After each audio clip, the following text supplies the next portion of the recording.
एकनाथ शिंदेच्या पक्षात नक्की चाललंय काय? लोकांनी एकनाथ शिंदेच्या पक्षचिन्हावर निवडून दिलेले लोकप्रतिनिधी हे जनतेची कामं करायला निवडून दिलेत की जनतेत दहशत पसरवायला? हे प्रश्न मी विचारत नाहीये, तर प्रत्येक सर्वसामान्य मराठी माणूस विचारतोय. कारण एकनाथ शिंदेच्या गटातला एक माणूस जामिनावर बाहेर आला की दोघे जण काहीतरी कान करून त्या माणसाची स्पेस भरून काढतात. आता नवीन प्रकरणात हिंगोलीमधून शिंदे सेनेच्या नगरसेवकांनी एका जुन्या वादातनं गोळीबार करून थेट एकाचा जीवच घेतलाय. यापूर्वीच्या प्रकरणांमध्ये किमान त्या घटना हाणामारीपर्यंत मर्यादित होत्या, मात्र हिंगोलीमध्ये शिंदे सेनेच्या नगरसेवकांनी याही पुढची कडी केली. त्यांनी वादातून आता एकाचा थेट जीवच घेतलाय. त्यामुळं शिंदे सेनेने लोकप्रतिनिधी निवडून आणलेत की गुंड, हा प्रश्न या सगळ्या घटनांवरून सर्वसामान्यांना पडल्याशिवाय राहत नाही. त्यामुळेच याच विषयावर आपण बोलणार आहोत पुढची काही मिनिटं. नमस्कार, मी शशिकांत हिवरकर आणि कट टू कट मध्ये तुमचं स्वागत आहे. राज्यात नक्की चाललंय काय, हा प्रश्न राज्यातली गुन्हेगारीची परिस्थिती पाहून उपस्थित होतो. गँग वॉर, कोयता गँग या कन्सेप्ट सध्या तेजीत आहेत. अशातच आता दोन गटातील तरुणांच्या भांडणात कळमनुरीमध्ये एकाला जीव गमवावा लागला. ही घटना हिंगोलीमधली आहे. हिंगोलीमधल्या कळमनुरी शहरात इंदिरानगर आणि पठाण मोहल्ला या दोन वेगवेगळ्या परिसरातील तरुणांमध्ये गेल्या काही दिवसांपासून किरकोळ कारणावरून वाद सुरू होते. हे वाद तेव्हा तिथल्याच स्थानिकांनी शांतही केले होते. मात्र बुधवारी रात्री या दोनही गटातला वाद पुन्हा एकदा उफाळून आला. सुरुवातीला या दोनही गटांमध्ये शाब्दिक बाचाबाची झाली, ज्याचं पर्यावसन हाणामारीत झालं आणि हाणामारीनंतर या गटातल्या एकानं गोळीबार केला, ज्यात लुकमान सिद्दीकी यांचा जागीच मृत्यू झाला. सिद्दीकी यांच्यासोबतच असोमा पठाण, सारेक पठाण, सेहर अली पठाण आणि मेहराज पठाण हे देखील या गोळीबाराच्या घटनेत गंभीर जखमी झाले. या जखमींपैकी दोघांना प्राथमिक उपचारानंतर पुढील उपचारासाठी हिंगोली येथील शासकीय रुग्णालयात हलवण्यात आलं. या घटनेतला ट्विस्ट म्हणजे ज्यानं गोळीबार केला तो शिंदे सेनेचा नगरसेवक आहे. किशोर भालेराव असं त्यांचं नाव आहे. या प्रकरणी पोलिसांनी आतापर्यंत 16 जणांवर गुन्हे दाखल केले. या 16 जणांमध्ये शिवसेना नगरसेवक किशोर भालेराव यांच्यासोबतच शिवसेनेच्या महिला नगरसेविकेचे पती फय्यूम नाईक आणि शिवसेनेच्याच महिला नगरसेविकेचे दीर शेख शकील शेख यातली प्रमुख नावं आहेत.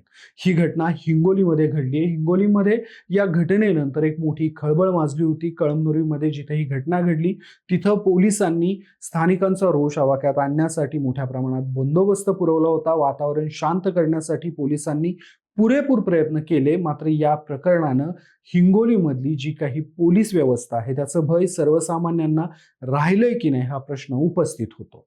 खरं तर हिंगोलीमध्ये यापूर्वी राजकीय आरोप प्रत्यारोप मोठ्या प्रमाणात झालेले आहेत. हिंगोलीतल्या लोकप्रतिनिधींनी इथल्या गैरकृत्यांसाठी लोकप्रतिनिधींवरच आरोप केले होते. यापूर्वी जेव्हा नगर परिषदेच्या निवडणुका चालू होत्या तेव्हा इथले भाजपचे आमदार असणारे तानाजी मुटकुळे यांनी शिंदे सेनेचे आमदार संतोष बांगर यांच्यावर टीका करताना थेट म्हटलं होतं, तुम्हाला हिंगोलीत जर मटक्याचे अड्डे सुरू करायचे असतील तर आमदार बांगर यांच्या उमेदवाराला निवडून द्या. गंमत म्हणजे आरोप करणारे भाजपचे आहेत आणि बांगर शिंदे गटाचे आहेत आणि हे दोनही पक्ष राज्यात सहकारी पक्ष आहेत. मात्र तरीही शिंदे गटाच्या आमदारांवर इतक्या जाहीरपणे आरोप होत आहेत. खरं तर शिंदेच्या लोकप्रतिनिधींवर आरोप होण्याची किंवा त्यांनी सर्वसामान्यांना मारण्याची, धमकावण्याची ही काही पहिलीच वेळ नाहीये. नुकतंच डोंबिवलीतल्या शास्त्रीनगर रुग्णालयात NICUत बेड नाही या कारणास्तव शिंदे गटाचे नगरसेवक रमेश म्हात्रे यांनी ड्युटीवर असणाऱ्या डॉक्टर आणि कर्मचाऱ्यांवर हात उचलला होता. या प्रकरणी तिथलं CCTV फुटेजही व्हायरल झालं होतं. रमेश म्हात्रे यांच्यावर गुन्हा देखील दाखल झाला होता. मात्र त्यांनी न्यायालयात माझी तब्येत ठीक नाही, सोबतच माझं वय जास्त आहे अशी कारणं देऊन अवघ्या 50,000 रुपयात नुकताच जामीन मिळवला होता. तोपर्यंत आता हिंगोलीतल्या नगरसेवकांनी जुन्या वादातून एका 38 वर्षीय तरुणाला संपवलेला आहे. हे गुन्हेगारी कृत्य करणारा शिंदे गटाचा नगरसेवक आहे. त्यामुळं शिंदे सेनेच्या लोकप्रतिनिधींनी सध्या एकमेकांना खो द्यायची स्पर्धा चालवली की काय असा प्रश्न पडतो. कारण एक जण बाहेर आला की दुसरा आतमध्ये जातो. शिंदे सेनेच्या लोकप्रतिनिधींवर किंवा पदाधिकाऱ्यांवर आरोप होण्याची खरं तर ही काही पहिली वेळ नाहीये. यापूर्वी नुकतंच पुण्यात शिंदे गटाचे जिल्हा प्रमुख बाळासाहेब चांदोरे यांनी सूस नांदे रोडवर बांधकाम साईटवर जमिनीच्या वादातून एका व्यक्तीला मारहाण केल्याचं आणि जमिनीच्या दिशेने आपल्या बंदुकीतून गोळीबार करत धमकावल्याच्या प्रकरणावरची धूळ अजूनही खाली बसलेली नाहीये. किंबहुना शिंदे गटाचे बुलढाण्याचे आमदार असणारे संजय गायकवाड यांचं प्रकरण तर राज्यभर चवीनं चघळलं जातं. विद्यमान आमदार असूनही या आमदारांनी मुंबईतल्या आमदार निवासातल्या कॅन्टीन चालकाला निकृष्ट दर्जाचं अन्न दिलं म्हणून मारहाण केलेला व्हिडिओ तुफान व्हायरल झालेला होता.